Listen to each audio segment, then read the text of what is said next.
Warahmatullahi wabarakatuh. Anak-anak, bagaimana kabarnya di rumah? Sehat semuanya? Mudah-mudahan anak-anakku semuanya dalam keadaan sehat walafiat di rumah. Kita hari ini belajar dan kembali dengan Bunda Eva di pelajaran fikih, yaitu tentang binatang halal. Dalam bab 3 ini adalah binatang halal dan haram. Tapi Bunda Eva akan membahas pada hari ini adalah binatang halal terlebih dahulu. Anak-anakku, binatang adalah pada hakikatnya semuanya adalah banyak manfaatnya. Seperti kerbau, manfaatnya adalah bisa kita ambil dagingnya. Lalu kambing juga sama, kita bisa ambil dagingnya dan susunya. Sapi juga sama, bisa kita ambil dagingnya dan sapi dan telur dan susunya. Lalu ayam kita bisa ambil, manfaatkan dagingnya dan telurnya. Bebek juga seperti itu. Itu adalah binatang halal, bisa kita konsumsi. Tapi binatang yang haram ada juga yang kita bisa ambil manfaatnya. Seperti ular. Ular itu adalah binatang yang sangat menjijikan. Tapi kita bisa ambil manfaatnya. Apa manfaatnya? Yaitu kulitnya kita bisa jadikan tas. Kita bisa jadikan gesper. Kita bisa jadikan sepatu. Sama dengan buaya. Buaya juga sama, yaitu adalah jijik karena haram dimakannya. Itu juga sama, kulitnya kita bisa jadikan tas dan lain sebagainya. Itulah manfaatnya binatang, semua pasti ada manfaatnya. Tapi pada hari ini Bunda Eva akan membahas binatang halal. Apa itu binatang halal? Binatang halal adalah binatang yang bisa kita konsumsi yang sudah ditetapkan oleh Allah Subhanahu wa Ta'ala. Jadi binatang yang kita konsumsi sehari-hari dagingnya, tetapi yaitu yang bermanfaat bagi tubuh kita yang sudah ditetapkan oleh Allah. Nah, binatang halal itu dalam Al-Quran ada dua. Satu binatang ternak, binatang yang diternak. Apa binatang ternak? Ya kerbau, tadi itu ya sapi, ya ayam, ya domba dan lain sebagainya. Nah, dalam Al-Qur'annya apa? Uhillat lakum bahimatul an'am illa ma yutla 'alaikum. Ini adalah surat Al-Maidah. Silahkan kalian nanti di rumah ini lihat artinya. Ya, Bunda Eva menerangkan ini semua. Yang kedua adalah binatang laut. Binatang laut seperti ikan, rajungan, semua yang ada di laut adalah insya Allah bisa dimakan. Tapi, nah di sini ada dalam Al-Quran adalah uhilla lakum saydul bahri wa ta'amuhu mata'an lakum walissayyar. Mengapa? Dihalalkan bagi kita untuk memakan binatang yang ada di laut yang lezat rasanya. Kalian apabila ada di laut atau kalian bertamasya dengan mama dan ayah ke laut, kalian tidak menemukan makanan, kalian boleh mancing ikan yang ada di laut, dan ikan itu kalian boleh makan, tentu saja dibakar terlebih dahulu atau dimasak terlebih dahulu. Itu mudah-mudahan sampai sini kalian paham sebelum Bunda Eva lanjutkan. Yang kedua adalah binatang yang dihalalkan menurut hadis Nabi. Apa saja binatang yang dihalalkan menurut hadis Nabi? Satu adalah binatang ayam. Kalian sudah tahu binatang ayam seperti apa. Kalian sering mengkonsumsi ayam, daging ayam. Itu adalah kedoyanan kalian. Tapi kenapa dihalalkan? Karena Abu Musa dan Rasulullah pernah memakan daging ayam. Ini ada dalam hadisnya dan hadisnya kalian baca. Yang kedua adalah kuda. Nah, ini kuda nih. Kuda, mengapa kuda dihalalkan? Siapa yang sudah pernah makan kuda? Bunda Eva belum pernah makan kuda, ya. Tapi Tapi kalau di antara kalian sudah makan kuda itu boleh atau dihalalkan. Kenapa? Karena dulu Asma bin Abu Bakar pernah berburu dengan Rasulullah dan menemukan seekor kuda, lalu mereka berdua memakannya.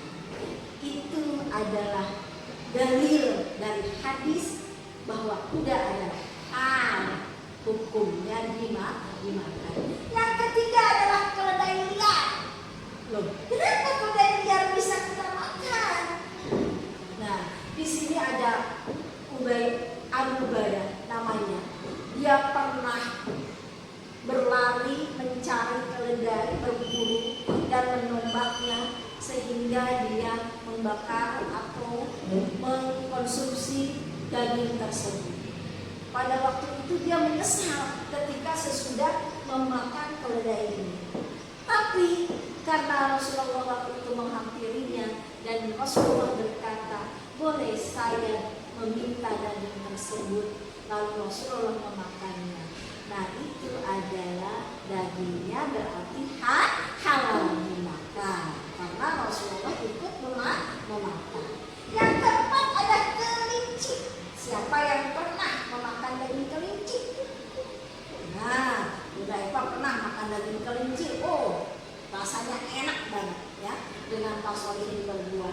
Tidak jijik tapi enak. Mengapa? Karena daging kelinci itu bermanfaat ya. Manfaatnya itu adalah katanya daging kelinci itu kata dokter bisa menumbuhkan kesuburan. Bisa kesuburan seseorang perempuan itu bertambah dengan makan kelinci. Itu banyak manfaatnya.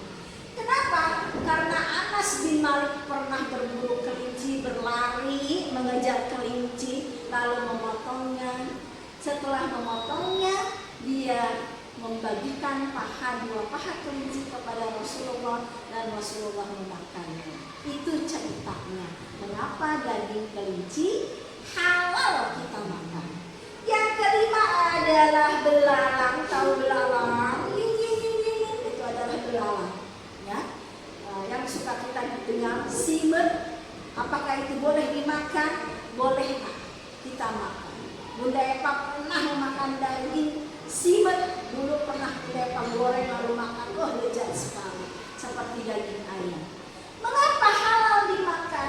Karena dalam hadisnya ada, yaitu ceritanya adalah ketika Rasulullah yaitu berperang 7 kali, tidak pernah menemukan namanya makanan.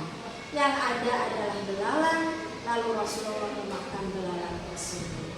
Fahimtum di sini yaitu binatang halal menurut Al-Quran dan binatang halal menurut hadis. Paham semuanya? Kalau paham kita lanjutkan. Apa manfaat binatang halal kita makan? Satu adalah menyehatkan tubuh. Tentu saja binatang yang kita konsumsi yang halal dapat menyehatkan tubuh kita. Yang kedua adalah menumbuhkan semangat kerja. Oh, kalau kalian makannya daging ayam terus, kalian belajarnya semangat. Tapi kalau kalian dikasih tempe, aduh belajarnya ngantuk terus.